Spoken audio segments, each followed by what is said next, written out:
તો વાદળ જે કેમ આવતી છે मौसम चेंज हो रहा है दुबई में वरहाद आयो છે ભાઈ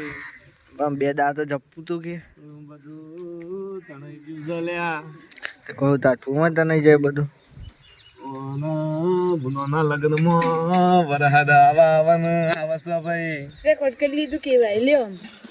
એ તો વાંધો નહીં નહીં ચોકોટું બોલે છે વરહાદ આ એટલું જ કીધું આવે જ છે પિંકી બેન લગ્નમાં વરસાદ આવ્યો હતો નામ કાલ આવી જાઓ કતો આજ રાતે આવી જાઓ કદી કદી ચોટા તો નાખી જ જાઓ ફિક્સ જ હોય છે લગ્ન હોય ને કે વરસાદ આવે અંધારી જો અમે જોઈ કરો વાદળ તો આ તો ખાલી વાદળો છે વરસાદ નહીં હોય કોઈ નહીં ઓ પોઈ નહીં પણ આ તો જો બીમાર પડે એવું થઈ ગયું ચોકથી ફોડો તો પાઈ જાઓ શું ના હાથ બધું